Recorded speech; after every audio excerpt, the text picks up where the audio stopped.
A TV Justiça transmite agora a sessão 2 de dissídios individuais do TST. Você vai acompanhar um resumo da sessão e conferir o que foi destaque na pauta do tribunal.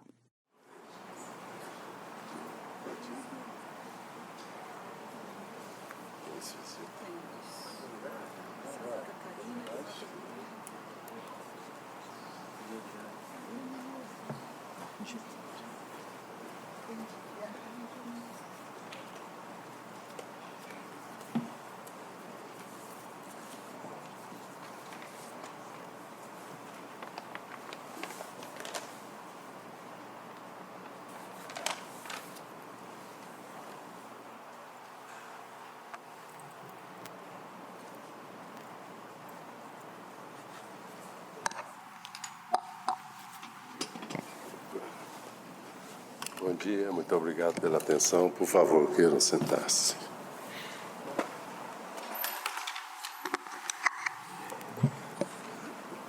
Declaro aberta mais esta sessão da SDI 2 do Tribunal Superior do Trabalho. Cumprimento as eminentes ministras e eminentes ministros que a compõem. Estendo esses cumprimentos a Sua Excelência o Dr. José Alves Pereira Filho, digno Procurador-Geral do Trabalho, senhoras e senhores advogados, senhoras e senhores servidores, na pessoa da doutora Adriana, coordenadora de secretaria desta subseção. Então, ao pregão dos processos, observando-se as preferências. Relator excelentíssimo senhor ministro Vieira de Mello Filho, processo RO 1465, dígito 21 de 2012, em que são partes Eluze Cristina Pereira Nogueira e Itaú Unibanco S.A. Com a palavra, Sua Excelência, o eminente ministro Vieira de Mello Filho.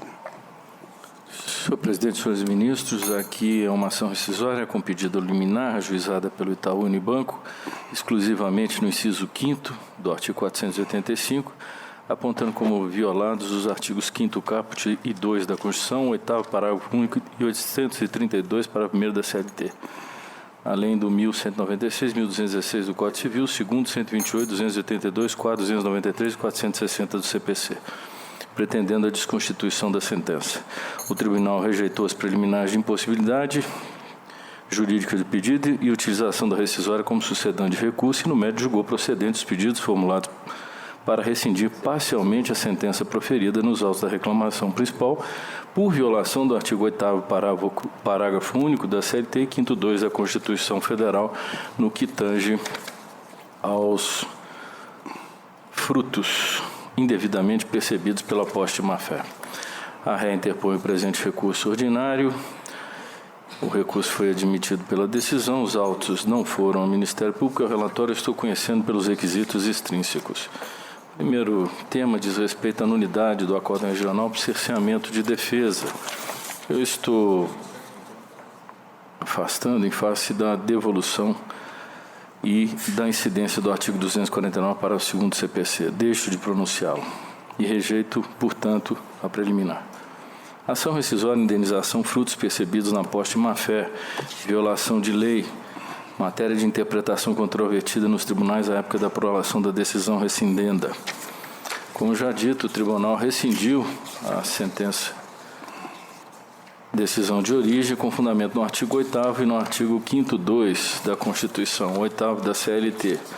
No caso dos autos, eu estou entendendo em síntese, senhor presidente, para facilitar em face da sustentação, que no presente caso verifica-se que, ao contrário do decidido pelo Tribunal da Terceira Região, efetivamente a matéria relativa à indenização por frutos percebidos pela posse de má-fé era de interpretação controvertida nos tribunais ao tempo em que proferida a decisão rescindenda, em 16 de 2 de 2012.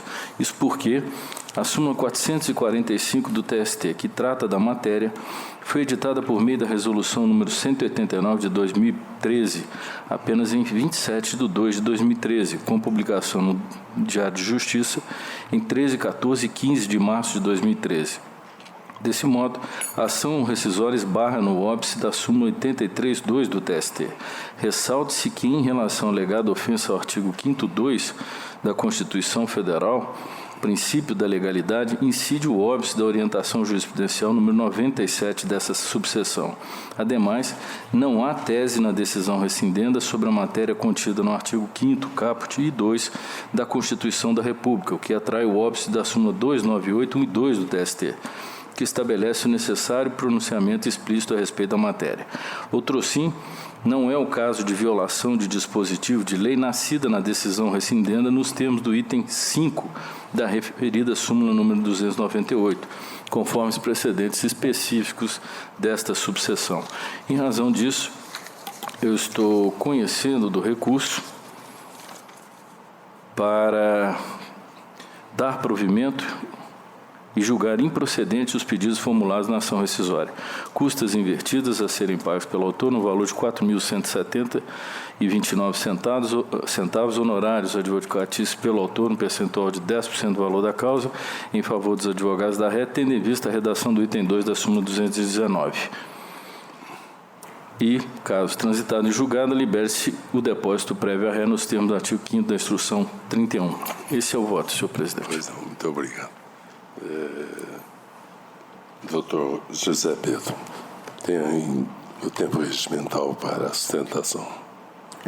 Senhor presidente, senhor representante do Ministério Público, senhoras ministras, senhores ministros, requeiro inicialmente a juntada de subestabelecimento. Pois não, deferido.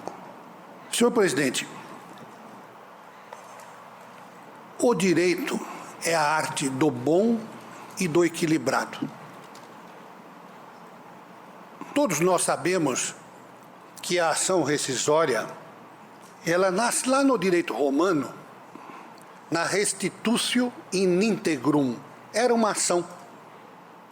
O comum, por exemplo, havia muitas guerras, o soldado ia para a guerra, voltava 10 anos depois, nesse intervalo a mulher se casara, houve filhos, e a ação, essa restitutio in integrum, era um salto no passado, para recompor a situação, para que não se perpetuasse violação às leis. A restitutio in integrum continuou no direito romano, na retractatio, na revisio, na revista, nas ordenações, revista de graça especial e a revista de justiça, que é a ação rescisória. E predomina, em todos esses institutos, sempre predominou a aplicação da lei na mais absoluta igualdade perante todos os cidadãos e o respeito à legislação. Muito bem. Nesta ação rescisória,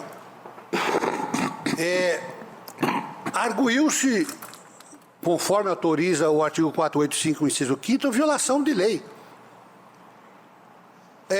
E é tão evidente que não pode e não poderia caber dentro de uma discussão de conteúdo obrigacional, contratual, a incidência de normas específicas do direito real, e é o artigo 1216, que o juízo de primeiro grau nessa ação rescisória reconheceu a impossibilidade, a inadequação de se aplicar o artigo 1216 numa reclamação trabalhista.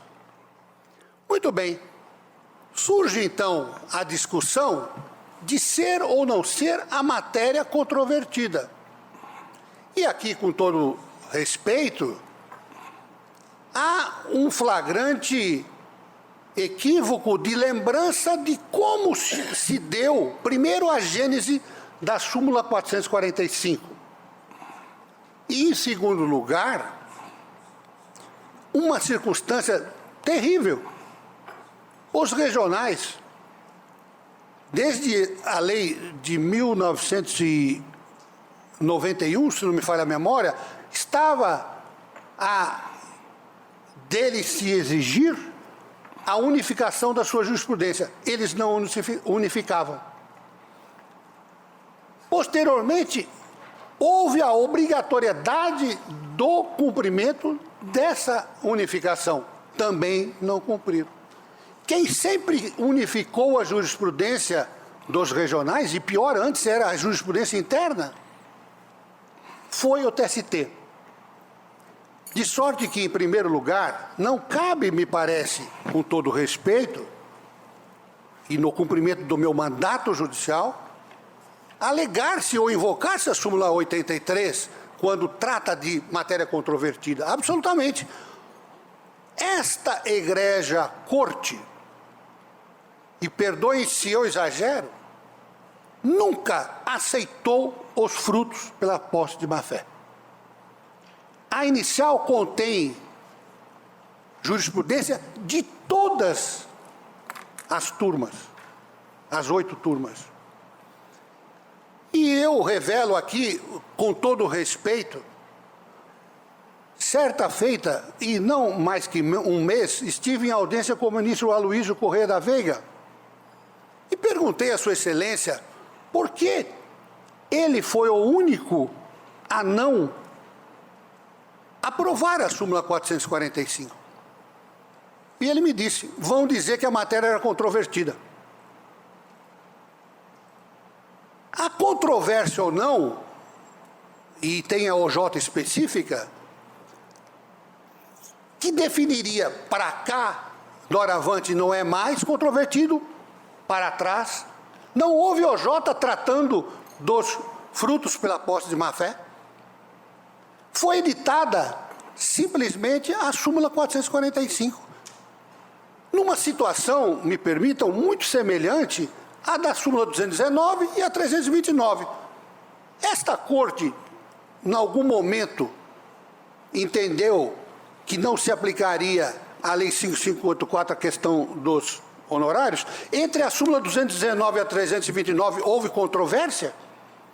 Não, absolutamente.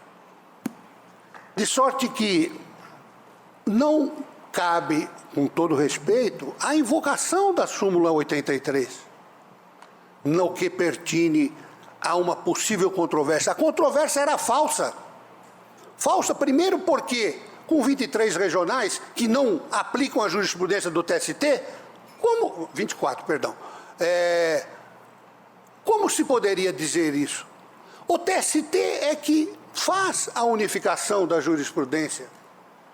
E exatamente por isso, para que não se perpetuem e nem se perpetrem absurdos. Essa aplicação me perdoem, aberrante do artigo 1216, de conteúdo real, para uma relação contratual obrigacional, é mais do que uma violação em si da legislação infraconstitucional, é da Constituição, do princípio da legalidade. E era esta, senhores ministros, a posição desde 2000 da SDI. Vossas Excelências receberam memoriais em que há alusão a julgados desta egrégia subseção do ministro Ives Gandra, do ministro Barros Levenhagen, o RO 2372/2005, julgado em 2007, depois também do ministro Simpliciano, todos, inclusive, que viam violação ao princípio da legalidade. Afastando essa discussão de ser matéria controvertida ou não, a súmula 445 é uma súmula que, se eu pudesse dizer, é uma súmula excepcional. Ela não veio para dirimir uma controvérsia, veio para dizer, isto aqui é uma aberração, isto aqui não se aplica na seara do direito do trabalho e do direito processual do trabalho. Razão porque, senhor presidente, senhores ministros, para não me alongar, respeitosamente,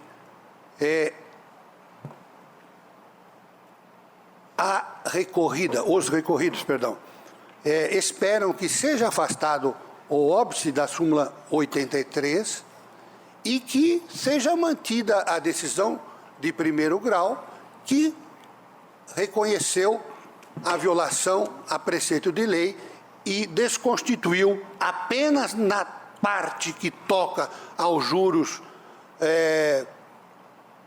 absurdamente compostos e aplicados em função do cheque especial, etc., na sentença em parte rescindida. É o que se aguarda. Muito obrigado pela atenção. Pois não, ministro Vieira de Mello Filho. Senhor presidente, várias questões foram trazidas pelo nobre advogado da tribuna. Eu vou tentar, mais ou menos, fazer uma abordagem do que estamos diante. A decisão proferida, decisão rescindenda, certa ou errada, concedeu os frutos percebidos de má-fé. Se eu tivesse em consideração que a natureza jurídica da ação rescisória fosse o controle da legalidade estrita, a correção da justiça ou da injustiça das decisões, eu estaria absolutamente consonante com a sustentação oral do nobre advogado. O problema é que a ação rescisória, a meu juízo, não se presta a essa finalidade. A ação rescisória exerce o controle de legalidade sobre a coisa julgada material. Material, por enquanto. Nesse sentido, o Tribunal Regional da Terceira Região deu provimento à rescisória por violação ao 485, inciso 5º, haja vista configurar violação do artigo 5º-2 da Constituição. Em primeiro passo, como disse brevemente no meu voto, não havia tese acerca do artigo 5º-2 da Constituição Federal. Não há tese no acordo. Por esse viés, nem argumento da matéria controvertida seria possível de articulação na rescisória, porque não haveria tese em torno do artigo 5º-2. Pelo artigo 8º da CLT, seu parágrafo único, é um artigo de integração, é um artigo de interpretação.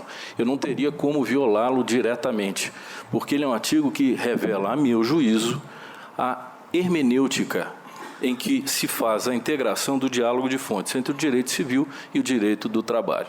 Na hipótese dos autos, os tribunais, entendendo certa ou errada a questão dos frutos, decidiram e nós aqui não podemos, a meu juízo, rever como se estivéssemos diante de um recurso ordinário comum, um recurso em fase de conhecimento ou um recurso de revista, o meu entendimento. Aqui não se trata de correção de justiça ou injustiça da decisão. Simplesmente é uma ação de natureza autônoma, meio de impugnação de decisão judicial e, no caso vertente, a meu juízo, segundo a jurisprudência desta subseção, somente a partir da edição da súmula ou da OJ é que se estratifica a jurisprudência. Esse foi o ponto fixado como um critério objetivo para que nós não ficássemos vagando em subjetividades para efeito de considerar ou não a matéria estratificada no âmbito dos tribunais. E veja que a nossa OJ, a nossa súmula, 83, ela diz no inciso 2º, infine no inciso 1º, em texto legal infraconstitucional de interpretação controvertida nos tribunais. Nos tribunais. Não é só o Tribunal Superior do Trabalho. Então, em face disso, eu simplesmente, de forma técnica, eu estou julgando improcedente, porque não poderia ter rescindido a decisão de origem, muito menos, eu excluo a súmula 83, pelo fundamento esposado, porque nem pré-questionado ele estava. Pré-questionado não é o tema, não havia emissão explícita de tese. Então, a meu juízo, por qualquer ângulo, eu entendo que é o caso mesmo de procedência, mas submeto à consideração de Vossas Excelências. Pois não. Algum destaque no voto, Sua Excelência? Ministro Douglas. Senhor presidente, nós começamos a julgar um caso semelhante na sessão da semana passada, relatado pelo eminente ministro Vieira de Mello, e naquele caso Sua Excelência ponderava sobre a configuração da decadência em razão de uma circunstância muito própria àquela relação jurídica processual. No caso presente, nós estamos diante de um questionamento extremamente interessante do ponto de vista processual, com implicações materiais expressivas. O ilustre advogado não aludiu, como fizera na ocasião anterior, sobre os impactos econômicos da condenação presente. Naquele caso, salvo o melhor juízo, girava em torno de 7 bilhões de reais. Mas o fato é que nós estamos aqui discutindo o real significado da súmula 83 e o eminente relator me parece coberto de razão quando define que o critério é o da inclusão em súmula ou orientação jurisprudencial para efeito de pacificação da controvérsia, viabilizando ou não o trânsito de uma ação rescisória e o acolhimento da pretensão nela deduzida quando fundada em violação a preceito de lei. Mas o questionamento, senhor presidente, me parece extremamente rico, até me lembrava, ao lado do ministro Bresciani, de um questionamento que o próprio ministro Vieira fez de um caso que fui relator, em que nós discutimos também uma eventual necessidade de compatibilização da súmula 83 com o critério posto na súmula 333, que, como sabemos, talvez os alunos não saibam, mas quando há pacificação do tema no âmbito desta corte, a partir de reiterados julgados, mesmo que não editada a súmula ou orientação jurisprudencial, o recurso de revista não é admitido. Enfim, a matéria é rica, senhor presidente, e como nós estamos diante de um caso semelhante ao anterior, e naquele caso, se superada for a tese da decadência, nós deveremos enfrentar também a questão relativa à incidência da súmula 83. E eu estou só fazendo algumas considerações porque pretendo pedir vista a partir, inclusive, do que foi dito da tribuna acerca da existência de precedentes vários, embora abraçando uma orientação contrária, embora anteriores à linha jurisprudencial mais recente, que o eminente relator, inclusive, transcreve no voto que nos oferece, para pensar um pouco melhor e, quem sabe, trazer a julgamento conjuntamente os dois casos. Então, peço vista regimental, louvando o voto do eminente relator e a sustentação oral, também com as notas taquigráficas do julgamento. Pois não, vista regimental, Sua Excelência, ministro Douglas Alencar Rodrigues, com notas degravadas do voto de Sua Excelência, o ministro Vieira de Mello Filho, e da sustentação oral. Só para esclarecer, nós optamos pela inclusão do tema na EUJ ou súmula para não ficarmos no campo escorregadio da subjetividade. Quando é, afinal, que nós entenderíamos que a situação não é mais controvertida. Aqui no TST, não, é nos tribunais de um modo geral, inclusive no STJ também, que às vezes decidia matéria que hoje está sob a nossa competência, também oscilava muito. A 333 não foi incorporada porque ela é lá para o recurso extraordinário. Ela não alcança a questão da ação rescisória. Aqui nós estamos, porque era um drama enorme saber a que horas que a matéria deixou de ser controvertida. Que é uma aberração, não há a menor dúvida. Isso daqui é o que eu disse aos estudantes, é que alguns colegas querem ser demasiadamente protecionistas. Aí é que nós abrimos o flanco a uma queixa que a Justiça do Trabalho é protecionista. Aqui não é nem ser protecionista. A decisão realmente não tem o menor sentido. Usar a questão possessória para dar uma correção monetária desse naipe é realmente não conhecer bem o direito, né? A situação realmente é muito delicada. Mas eu diria ao ilustre doutor Pedro Camargo que nós vivíamos esse dilema. Em que momento nós poderíamos dizer não está mais controvertido? Se não fosse a inclusão, nós não saberíamos nunca. Ora, uma tendência diria não, aqui no TST sempre decidiu-se desta maneira. Mas a controvérsia abrange também os tribunais regionais do trabalho. Foi essa a razão pela qual se optou pela aplicação da 83, quanto já pacificado o entendimento com a inclusão do tema na IOJ. Agora, quanto à questão do quinto 2, eu confesso que já dei corte rescisório pelo quinto 2. Tem até um acordo meu aqui, e em razão de uma decisão eminentemente teratológica.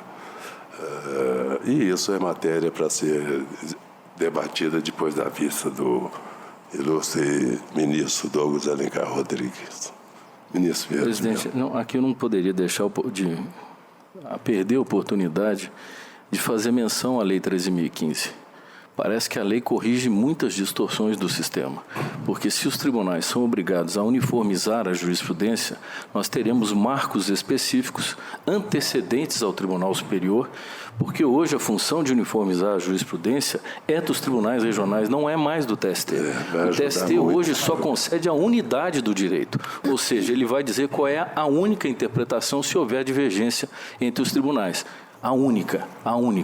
Diferentemente do sistema que temos vivido em função da distorção da 9756 de 98, que, alterando a linha A do artigo 896, estabeleceu que somente atuará o tribunal se houver divergência entre os tribunais e não dentro. Agora a lei corrigiu. E isso vai fazer com que o sistema haja de uma forma exatamente virtuosa e não viciada. Porque se o tribunal uniformiza a tempo e modo, essa questão da OJ, da súmula 83, ela vai sofrer uma mitigação, porque vai ter uma unificação da jurisprudência antecedente no âmbito do regional. E com isso poderá, no âmbito de todos os regionais, ser pacificada. Mas é um novo tempo que nos espera e, efetivamente, nós teremos uma nova realidade. É ótimo. Então, vista regimental, Sua Excelência, Ministro Douglas Alencar Rodrigues.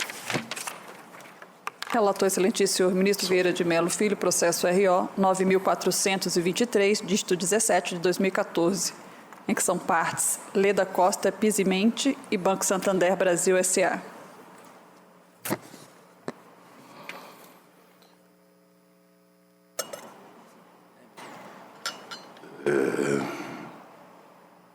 Ministro Vieira de Mello Filho, por favor. Senhor presidente, senhores ministros, aqui a senhora Leda Costa ajuizou rescisória calcada exclusivamente do inciso 5º do artigo 485 da Constituição, do CPC.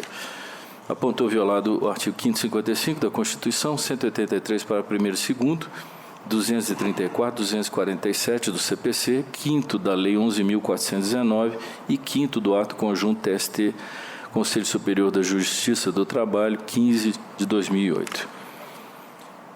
Buscando desconstituição de sentença proferida pela 2ª Vara do Trabalho de São Paulo. Sustentou que o vício da sentença reside na forma de sua intimação, porquanto somente poderia ter sido intimada da decisão pelo Diário Eletrônico de Justiça, conforme fora decidido na audiência de instrução realizada em 9 de 5 de 2014. Porém, considerou realizado o ato de intimação com a aplicação da súmula 197. O desembargador relator, por meio de decisão, indeferiu liminarmente a petição inicial da ação rescisória ajuizada por considerá-la inepta ante a impossibilidade jurídica do pedido e extinguiu o processo sem julgamento de mérito. Contra essa decisão, a autora interpôs o agravo regimental que foi desprovido pelo 2º Tribunal Regional. Inconformada, interpôs o presente recurso ordinário, sustentando que não há falar em pedido impossível. Eu estou conhecendo o presente recurso. Há uma preliminar de ausência de fundamentação do recurso ordinário da autora, suscitado em contra-razões, que eu estou rejeitando. Verifica-se que o recurso interposto encontra-se fundamentado ao consignar que seu pedido de anulação de dispositivo de sentença, que deu ciência às partes por meio da súmula, era possível, tendo sido, portanto, interposto em consonância com o determinado no sistema processual vigente. Estou rejeitando. Quanto ao mérito, a questão se refere à possibilidade rescisória contra pretenso vício de intimação posterior à decisão que se pretende rescindir, se efetivamente ocorrido, não permite a formação da coisa julgada material. Portanto, aqui incide a nossa súmula 299, item 4. Por isso que, por fundamento diverso, eu estou negando provimento ao recurso, haja vista que, se o vício de intimação da autora é posterior à prolação da decisão, não é possível a rescisória. Por isso, eu estou negando provimento por fundamento diverso. Doutor Eli Taliuli Júnior, é favorável à vossa senhoria? Eu vou negar dos colegas, se há algum destaque. Sem destaques, assim se decide a unanimidade. Nós temos o voto do eminente relator, ministro Vieira de Mello Filho, registrada a presença do Dr. Eli Taliuli Júnior. Muito obrigado. Relator excelentíssimo senhor ministro Emanuel Pereira, processo RO 140.300, dígito 48 de 2009, em que são partes Adalberto Cordeiro Guerra e Banco do Estado do Rio de Janeiro S.A. e outro. Com a palavra, Sua Excelência, o eminente ministro Emanuel Pereira.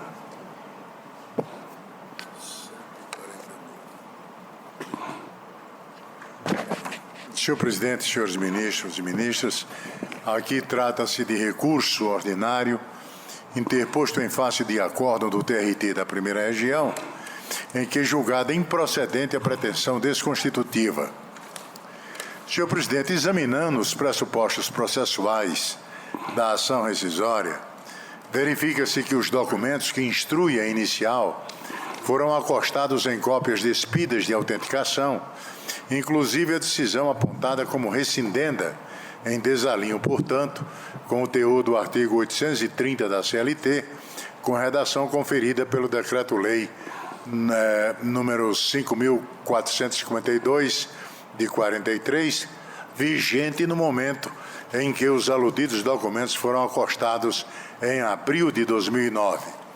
Considerando que a ação foi ajuizada antes da vigência da Lei 11.925 de 2009, que alterou a redação do artigo 830 da CLT, é inválida a declaração de autenticidade firmada com base no artigo 544, parágrafo 1º do CPC. Eu ressalto, senhor presidente, por derradeiro, que seguindo o entendimento da SDI 2, que não houve a expressa aceitação pelo Tribunal Regional da declaração de autenticidade firmado pelo autor, o que impede a concessão de prazo para saneamento do feito. Daí porque, senhor presidente, o voto vai no sentido de conhecer do recurso ordinário e extinguir o processo sem resolução de mérito na forma do inciso 4º do artigo 267 do CPC, custas inalteradas. É a proposta, senhor presidente. Parece também é favorável ao doutor Eline. Doutor Eduardo pretende fazer uso da palavra? Eu vou pedir só para constar a presença. Muito obrigado. Então, indago dos colegas se há algum destaque. Sem destaques, assim se decide a unanimidade, nos termos do voto do eminente relator, ministro Emanuel Pereira, consignadas as presenças dos ilustres advogados doutor Eduardo Licurgo Leite e doutor Eli Taliuli Júnior. Muito obrigado. Relator excelentíssimo, senhor ministro Emanuel Pereira, processo RO 171.500, dígito 19 de 2009, em que são partes Geraldo Anastácio Fonseca e Companhia Vale do Rio Doce, Vale S.A. Com a palavra, sua excelência, o eminente ministro Emanuel Pereira. Senhor presidente, senhores ministros, aqui trata-se de recurso ordinário interposto em face de acórdão do TRT da Terceira Região, em que é julgada improcedente a pretensão desconstitutiva.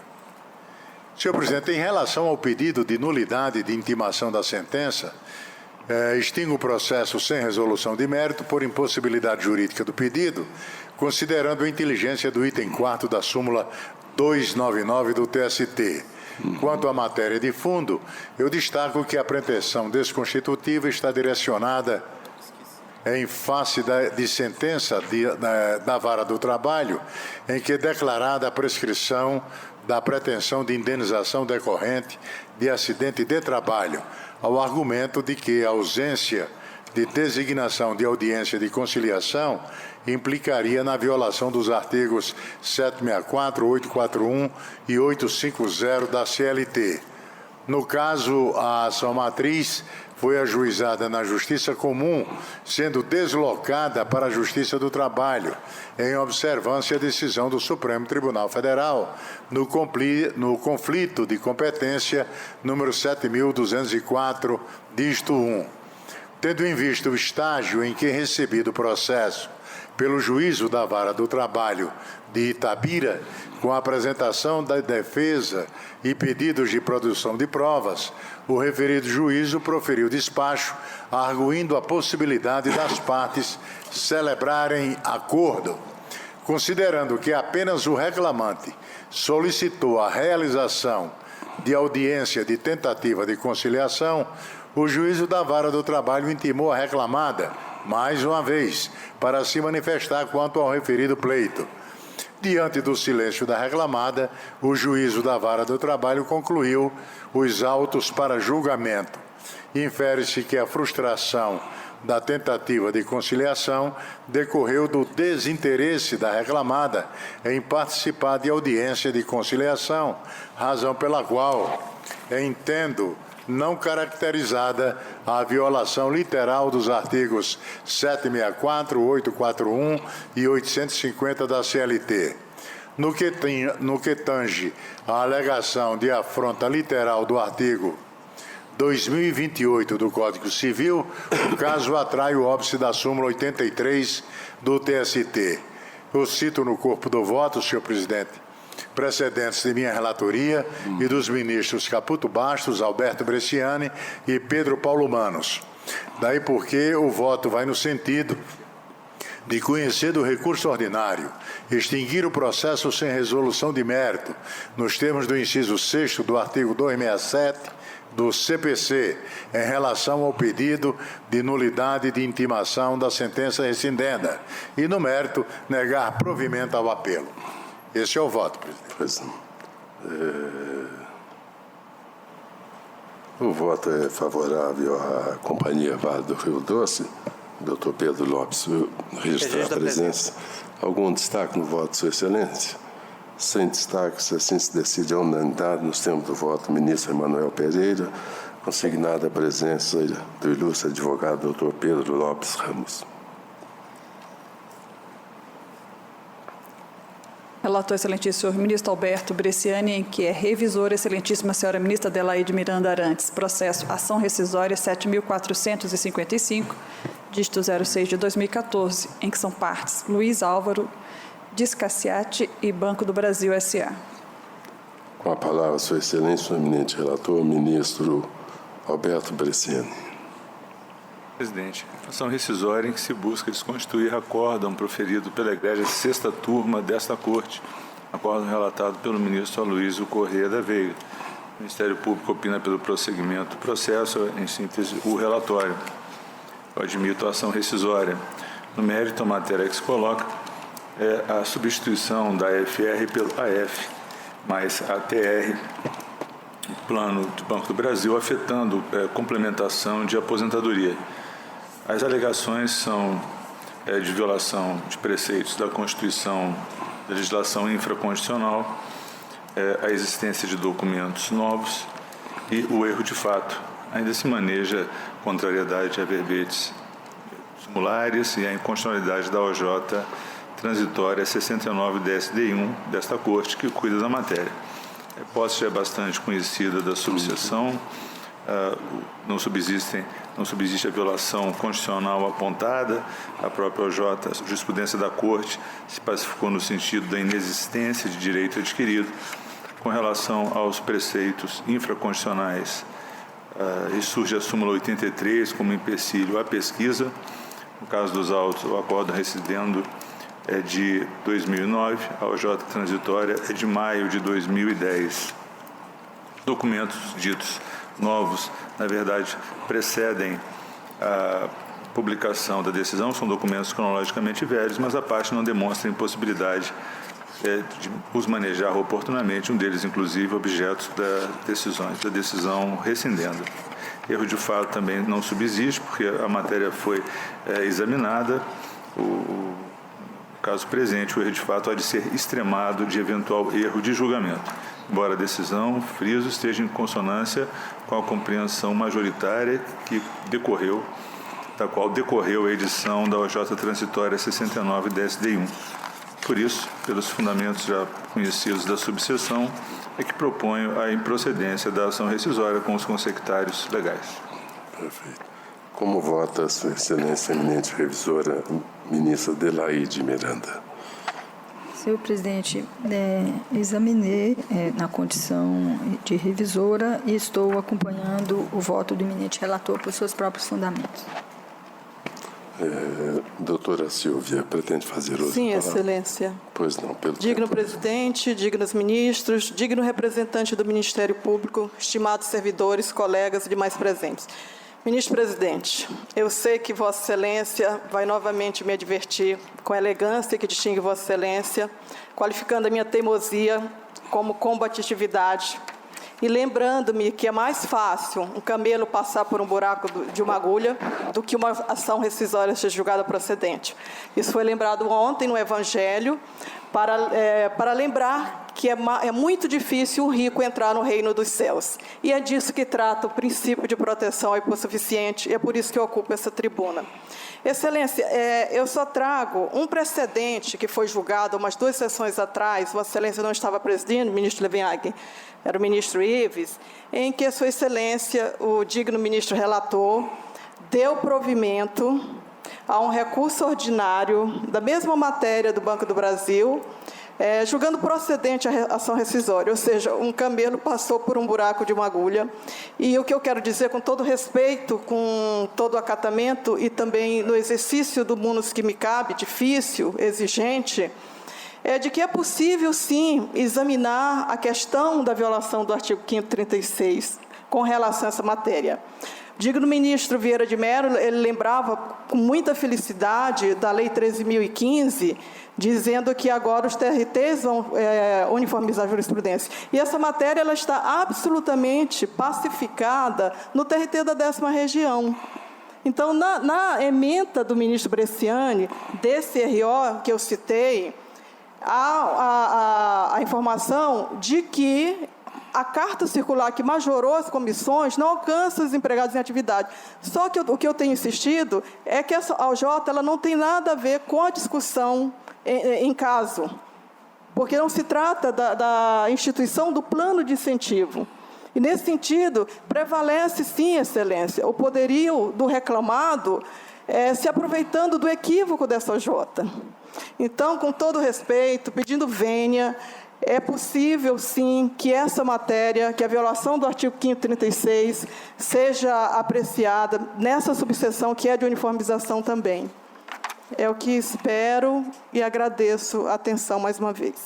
Eu que agradeço. Ministro Alberto Bresciani. Senhor presidente, é só para esclarecer que o RO provido, naquele RO, quem manejava a ação rescisória era o Banco do Brasil. E nos meus votos todos, eu não tenho me recusado a examinar a violação do 536, que obviamente não é atingido pela vedação da súmula 83. O que eu digo é que, nesses casos, pela compreensão que se assentou nesta Corte, não há violação, não há contrariedade, não há ofensa ao direito adquirido. Por isso está preservado o artigo 536. E como eu frisei na sessão em que esses processos foram julgados, se eu digo em todos os processos manejados pelos trabalhadores que não há violação ao 536, quando a parte se inverte, é o banco que maneja a ação rescisória, obviamente eu teria que reconhecer a violação do 536, e foi o que aconteceu naquele caso, em todos eles eu examino. Só que aqui na hipótese, com a compreensão do Tribunal Superior do Trabalho, não há contrariedade, não há vulneração de direito adquirido. A doutora Silvia sabe que, quando compunha o TRT da 10ª Região, inúmeras vezes decidi de modo diverso naquela corte. Mas essa é uma corte de uniformização de jurisprudência e assim se assentou com reiterados julgados, reiteradíssimos julgados. Por isso eu peço vênia para manter. Pois não. Com o voto, Sua Excelência, eminente revisora, ministra Adelaide Miranda.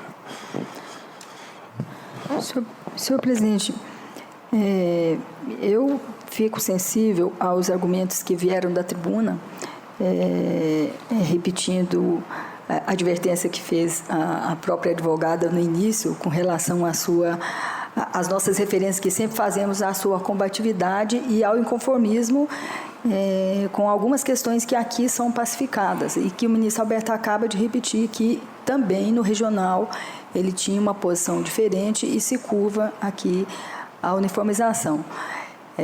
Eu peço vênia à doutora Silvia e acompanho o nobre relator. Pois não. Algum destaque no voto de Suas Excelências? Sem destaques, proclamo que a decisão é unânime nos termos do voto do eminente relator, ministro Alberto Bresciani, secundado pelo voto de Sua Excelência, ministra Adelaide Miranda, e os cumprimentos à doutora Silvia Pérola. Muito obrigado. Relator excelentíssimo senhor ministro Emanuel Pereira, processo RO 55.900, dígito 68, de 2009, em que são partes Banco do Brasil S.A. e o Sindicato dos Empregados em Estabelecimentos Bancários de Pato Branco e região. Com a palavra, Sua Excelência, o eminente ministro Emanuel Pereira. Senhor presidente, como eu sei que deverá haver sustentação, eu vou apenas adiantar a conclusão e, se necessário, eu darei maiores esclarecimentos. Senhor presidente, eu estou conhecendo parcialmente do recurso ordinário interposto pelo autor. Conheço do apelo adesivo do réu. Rejeito a preliminar de nulidade por negativa de prestação jurisdicional. Extingo o processo sem resolução de mérito em relação ao pedido de desconstituição calcado no inciso 4º do artigo 485 do CPC, nos termos do inciso 6º do artigo 267 do CPC. E, no mérito, nego provimento ao recurso ordinário interposto pelo autor e dou provimento ao apelo adesivo interposto pelo réu para condenar o autor ao pagamento de honorários advocatícios no valor de R$ 2.000, com fundamento no artigo 20, parágrafo 4º do CPC. Pois é. O doutor Caio pretende sustentar? Não, senhor presidente, estou pelo sindicato, os votos são favoráveis, apenas o registro da presença. Só o registro. Então, registrada a presença do doutor Caio Antônio Ribas da Silva Prata, indago dos colegas se há algum destaque. Sem destaque, assim se decide a unanimidade nos termos do voto do eminente relator, ministro Emanuel Pereira. Relatora excelentíssima senhora ministra Adelaide Miranda Arantes, processo RO 5.563.400, dígito 91 de 2000, em que são partes Telemar Norte Leste S.A. e João Batista Neto e outros. Com a palavra, Sua Excelência, a eminente relatora, ministra Adelaide Miranda. Trata-se, senhor presidente, da hipótese em que, uma vez extinto o processo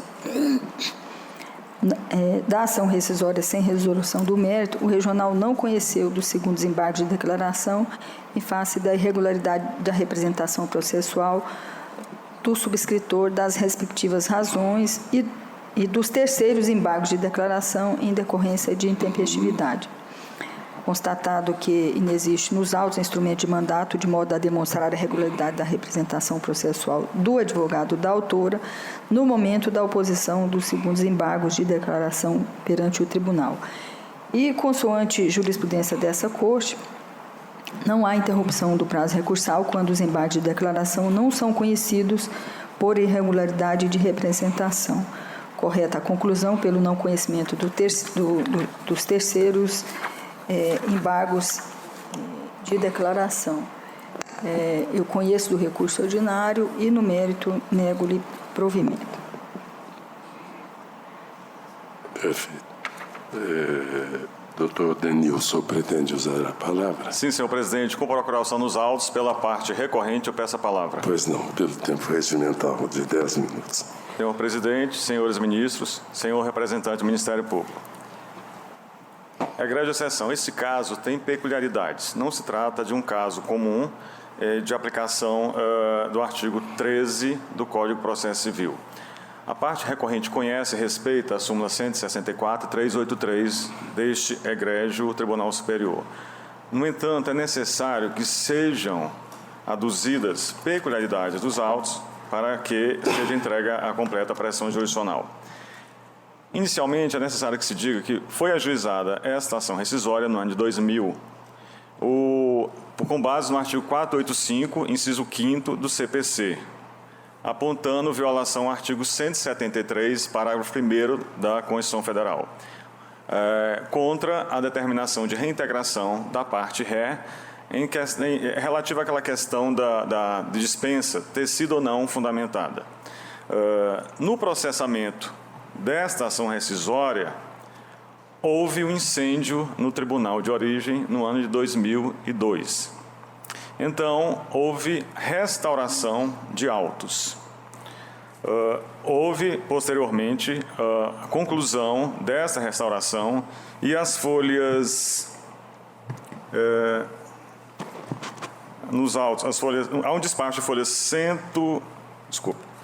a um despacho de folhas 291 dos autos, homologando a restauração e afirmando a existência nos autos a presença de todas as peças necessárias ao regular processamento do feito. Houve, portanto, a declaração da ocorrência de restauração com sucesso. Isso está nas folhas 291 dos autos. E o que ocorre? Foi julgada, então, a rescisória, foi extinto o feito sem julgamento do mérito, porque a rescisória teria sido oposta contra a sentença e não contra o acórdão que a substituiu. A parte ora recorrente opôs os primeiros embargos de declaração, indicando uma omissão no exame dessa decisão. Esses embargos de declaração, subscritos pelo Dr. Rodrigo Zaidan, foram conhecidos e foram rejeitados. Posteriormente, houve a oposição dos segundos embargos de declaração, subscritos pelo mesmo advogado, pelo mesmo patrono. Estes segundos embargos de declaração não foram conhecidos, por suposta irregularidade de representação. Então, este patrono, juntando a nova procuração, opôs os terceiros embargos de declaração. E o que fez o Tribunal de Origem? Disse que não conhecia deste recurso porque não teria sido interrompido o prazo, porquanto havia o vício de representação. Foi então interposto o recurso ordinário, apontando diversas peculiaridades dos autos, diversas nuances. Dentre elas, a primeira, há uma medida cautelar em que há procuração. E há precedente aqui desta egrégia SBDI 2, no sentido de que, existindo a cautelar e havendo a procuração naqueles autos, tendo em vista que estão apensos e que integram a ação principal, esta procuração surtiria o efeito para todos os fins legais. Trata-se do ROAR 147.904-2004-900-01-00-2. Está transcrita a decisão as folhas 382 do processo físico da restauração dos autos. Além disso, senhor presidente, o recurso ordinário também delineia este fato inquestionável de que houve um incêndio no ano 2002 no Tribunal Regional do Trabalho de Origem. E traz mais, traz a indicação de que nos autos, as folhas 121, há uma petição da hora recorrente, juntando procuração, e há um despacho judicial recebendo aquela petição. Então, havia procuração nos autos também. Então, essas são duas peculiaridades trazidas que diferenciam este processo dos demais em que há apenas o questionamento no tocante ao artigo 13 do CPC. E o recurso ordinário indica e demonstra a violação ao artigo 5º, inciso 54, artigo 50 e inciso 55, porquanto houve a afronta à ampla defesa da parte e também um indevido processo legal. Eu menciono aqui da tribuna um precedente do Supremo Tribunal Federal, trata-se do AI 509-439, de relatoria do eminente ministro Celso de Mello, com publicação de decisão no DJ de 18 de outubro de 2004, em que, em processo originário daquela Suprema Corte, houve a determinação de regularização de representação.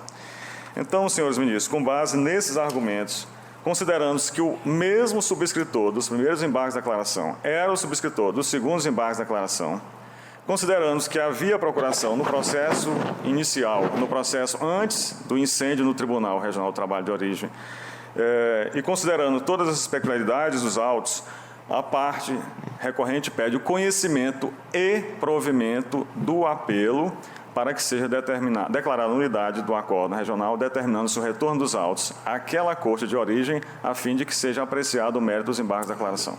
Pois não, muito obrigado. Ministra Adelaide. Senhor presidente, é sempre muito melindroso quando estamos examinando pressupostos, né? Aí, ao invés de examinar a matéria de fundo propriamente. Eu, em homenagem, em princípio eu manteria o meu voto, mas em homenagem aos dados que o nobre advogado trouxe da tribuna, e principalmente precedentes, que não haveria possibilidade de examinar com vista em mesa, não seria prudente, né? E também considerando que realmente esse processo é um processo, até pela sua numeração, você vê que é do ano 2000, que é anterior ao incidente que ocorreu no TRT do Rio. Eu vou pedir notas degravadas e vou pedir vista regimental para o melhor exame e trago o mais rápido que for possível. Então, vou considerar retirar de pauta para melhor exame e aí depois Vossa Excelência... Eu só diria que realmente nós teríamos que ser parcimoniosos nesse caso, porque esse é um incêndio que rompeu no Rio de Janeiro e quando se fez a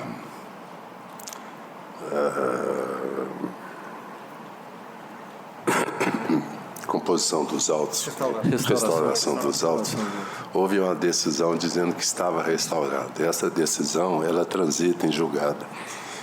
Então, para todos os efeitos, ela transitou em julgado e está restaurado, porque quando as partes concordam, o juiz homologa. Quando há uma divergência, o juiz decide. Mas num ou no outro caso, transita em julgado e para todos os efeitos está tudo correto, porque nós não podemos fazer essa revisão. E é um caso sui generis, nós temos que ser um pouco mais tolerantes, inclusive porque no primeiros embargos foram conhecidos e rejeitados, e quando o segundo interposto pelo mesmo advogado não se conheceu. Ou seja, criou-se nos primeiros embargos mais do que uma expectativa de direito, um direito adquirido processual ao conhecimento dos segundos embargos de declaração. Então, penso que mereceria uma atenção mais... Pois não, ministro. Se me permite, era exatamente a preocupação. No momento em que se restaurou e se decidiu contra a restauração, todas as questões foram superadas. Não há mais uma circunstância de fato que possa ser arguída posteriormente a ela. Não é de fato pretérito a ela. Então, retirar de pauta a pedido da eminente relatora para melhor reexame.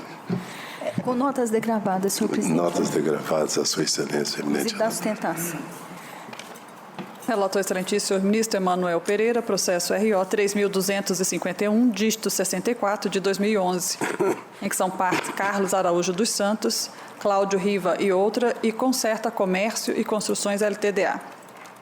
Com a palavra, sua excelência, eminente relator, ministro Emanuel Pereira. Senhor presidente, senhores ministros, aqui trata-se de recurso ordinário interposto em face de acordo do TRT da 2ª Região, em que coincide a segurança para tornar sem efeito a decisão da Vara do Trabalho em que declarada a ineficácia da transmissão de imóvel. Senhor presidente, na hipótese, a autoridade coatora, ao vislumbrar possível fraude à execução, declarou ineficácia da venda do imóvel de propriedade dos impetrantes, bem como sua imediata penhora. O reclamante exequente se insurge em relação ao acórdão regional em que concedida a segurança para cassar o ato judicial de declaração de ineficácia da transmissão e respectiva penhora. Senhor presidente, eu afasto inicialmente o argumento recursal de óbice da OJ 92 da SDI 2, na medida em que, não obstante o ato impugnado comportar recurso próprio, é indene de dúvida que tal remédio jurídico não se revelaria eficaz para proteger o direito líquido e certo dos impetrantes em descaracterizar a fraude à execução e convalidar a venda do referido bem imóvel, considerando a teratologia do ato impugnado. Demonstrado pelos documentos colacionados com a inicial da ação mandamental que o referido imóvel fora vendido mediante a autorização por alvará judicial em processo de concordata, eu entendo correto o acórdão regional em que é concedida a segurança para cassar o ato impugnado, na medida em que o caso não se insere à hipótese do inciso 2 do artigo 593 do CPC, pois o escopo do processo de concordata é justamente a recuperação do empreendimento econômico e a tentativa em proteger os créditos dos credores da sociedade empresarial. Daí porque, senhor presidente, estou conhecendo do recurso ordinário e, no mérito, negando-lhe provimento. Pois não. Concordata. Agora, recuperação. Eles mudam de nome, mas o instituto é o mesmo, né? Concordata preventiva, concordata, agora recuperação suspensiva, agora é recuperação judicial, depois falência. Mas, enfim, dá-se volta e chega-se ao mesmo lugar. Desculpe, doutora. Doutora Denilson, pretende sustentar? Não, doutora Marina Lira. Decisão favorável, com procuração nos autos, apenas o registro, não houver divergência. Desculpe. Consignada a presença da doutora Marina Lira Silva Pimenta, indago dos colegas se há algum destaque. Sem destaques, assim se decide a unanimidade no termo do voto do eminente relator, ministro Emanuel Pereira. Relator excelentíssimo senhor ministro Vieira de Mello Filho, processo RO 20.735, dígito 96 de 2015, em que são partes Banco Votorantim S.A. e Ari Germano Citon. Com a palavra, sua excelência, o eminente relator, ministro Vieira de Mello Filho. Senhor presidente, trata-se de agravo regimental interposto pelo banco contra a decisão monocrática apreciando o mandato de segurança e extinguiu o processo em resolução de mérito, nos termos do artigo 2671 do CPC. Por incabível, o impetrante nas razões de agravo sustentou o cabimento do mandato de segurança, bem como a violação a direito líquido e certo. O tribunal, por meio do acordo, negou provimento ao agravo e sintetizou seu entendimento no sentido de aplicação do OJ 92, inconformado o impetrante interpôs o presente recurso ordinário. Eu estou conhecendo do presente recurso. Aqui é a execução carta de fiança. Eu estou conhecendo e provendo o recurso para conceder a segurança pretendida e declarar válida a nomeação da carta de fiança bancária para efeito de penhora e autorizar a liberação dos valores eventualmente constritos em juízo como garantia da dívida.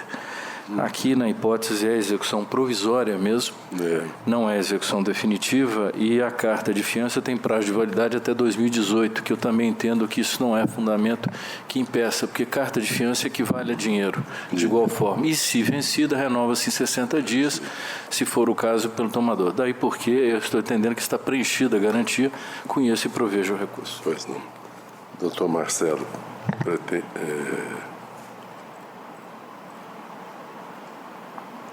pretende sustentar.